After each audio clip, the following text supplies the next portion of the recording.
Hey, I'm Steve from Endemic Environments. I'm a garden designer and we design gardens with high ecological value, which means that we boost biodiversity, but we also have a look towards the future. This is benefits our health, but also the environment's health.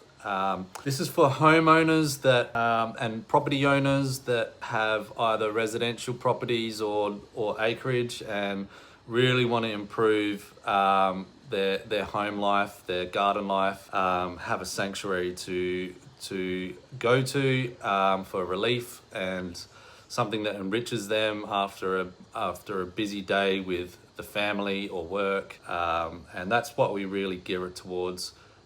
Is for a lot of positive value in the long term, a little bit of financial input in the short term, but the long term gains are huge for both our health, our family's health, and for the environment too, because you're adding to a suburban canopy and biodiversity. You're bringing in pollinators, and you're helping bridge the gap between our green spaces and also something that has functionality and flow and is proper simple design that is architecturally high in value and gives you something at the end which you can grow with and that you can feel constantly enriched and engaged and have a connection to your garden and the land. So in a nutshell, our design process is quite simple, but it's thorough. First off, we get the initial contact going. So you book a chat and we'll go through a design request where I have lots of questions there. Nothing too full on, just some formalities that gets us on the same page to see if if we match in terms of the project and what needs to be done, etc.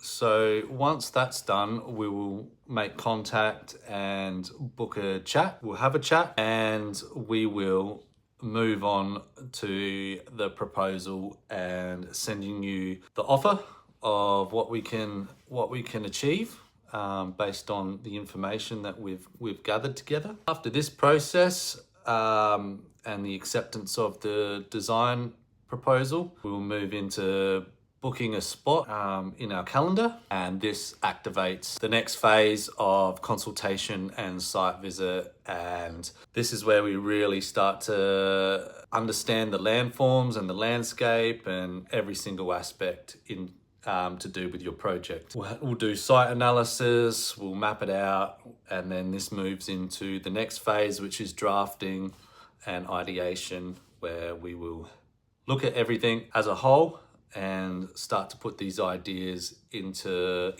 sketch form, a 2D plan draft that gives some basic details and puts everything together. We get this to the point where we think it's almost there in terms of flow, functionality. The ideas of plants are in our head, the materials that we're looking at, and it gets us to the point where we think that it is very, very close to the final phase. After this is where we will take it back to you and you will review it and you will tell us whether you like what you see or whether you don't like what you see, and you'll make a bunch of notes, and then we'll get together or we'll Zoom call and go over all of these notes so that we can take all of that review process into the final phase. So the final phase is after this point, we will get into the final plan development. So after this, we'll start to tighten everything up, scale everything properly, and get it to the point where it's all final.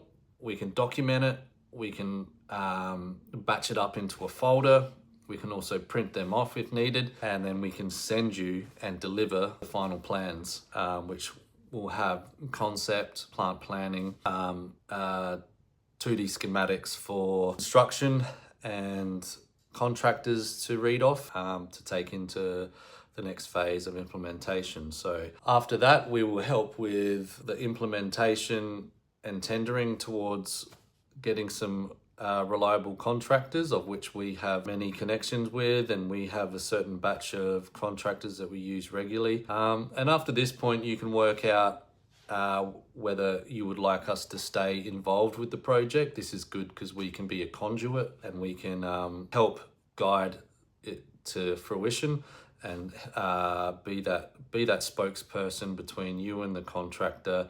We use the contractors that we generally use, so the relationships are good and you get the best outcomes in this manner. After that, then we look into post-construction, or during that phase, the planting. So generally we like to give you a proposal for the planting contract, as we like to handle this side of things, the layout, and generally the planting or overseeing the planting. This gets the best outcomes too, because this is where this is our bread and butter. This is where we know what plants to swap in and swap out at the nursery. We know what species go where, and we can do really good on ground delivery of that too. So after post design, we will give a fee proposal for both planting contract and looking over overseeing the project as well. So beyond this, once the completion has happened, we can also talk about maintenance and putting in a maintenance program and engaging those contractors if need be. And then we will just give correspondence and support after that via email and talking over the phone. So that's the general process. It's quite simple, but it's thorough, and it's a roadmap that's very successful for us.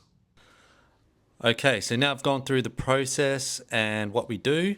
So if you are feeling confident and you'd like to book a chat, then press the yellow button that says book a chat. Otherwise, keep watching as I go through a bit more of our projects, the benefits you get from our garden, and much more. I've seen many gardens that work, many gardens that don't work over the 20 years. One of the key things I reckon is plants and flow, which comes with pathways and directing everything the right way, having really smart but simple design, not getting too complex with it, being within budget, or if we're over budget, we're able to adjust but keep the core principles there and the core feeling, the vibe of the whole place. Along with that is choosing the right plant species based on locality, based on what the seasons can grow. If we're doing a permaculture or productive garden or a fruit orchard, and I find that the native gardens and the productive gardens go really, really special hand in hand. I've got my own, and they benefit each other, and they benefit us so much. I would be lost without it. Like those times when you're having a hard day, just to retreat to the garden to do some potting around, pick some fruit, there's always something to do. There's something to engage with, something to connect with, and it's such a fulfilling thing. That's a weekly thing. It's a daily thing. It can be an hourly thing. I work from home a lot, so I get out in the garden when I need a break, and to have something that's actually thriving and that's bringing in pollinators, that's really adding to a local biodiversity, but also adding to our kitchen, adding to the education for our children. It's amazing. It's something that money can't buy. Well, you can, but the value of it is above that. So I just want to touch on one of our previous projects up in the foothills, up near Belair.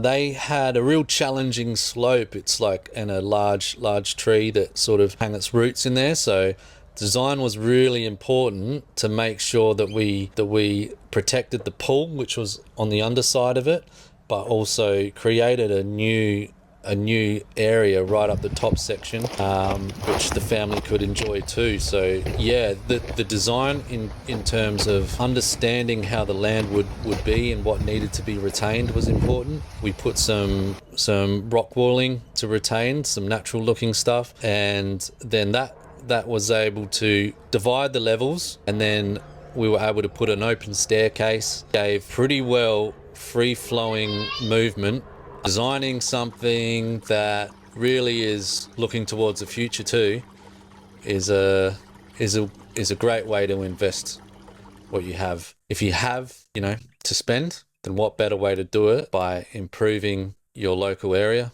improving canopy that much of our suburbs miss, improving joy, peacefulness, improving. There's so many benefits.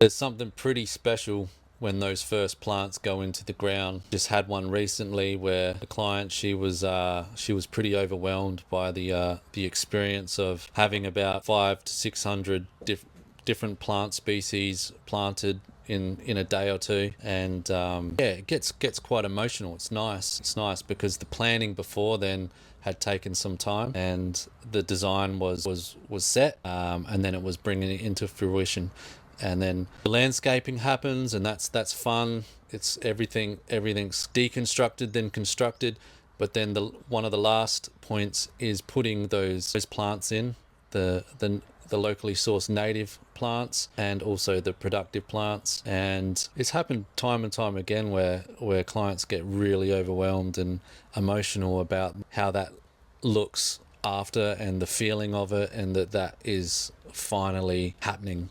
And then just the next 1 to 3 years is like amazing to see these plants mature. This sounds like something that you've been on the fence with. This is where we start. This is where you start. This is where you put everything together and give us your wish list, and we'll take it from there.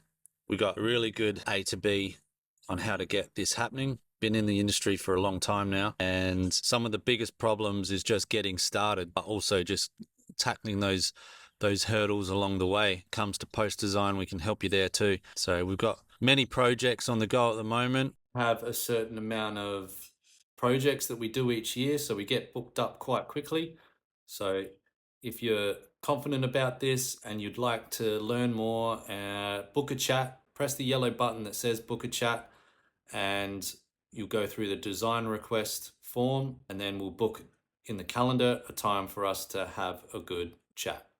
And I look forward to hearing from you. Thank you.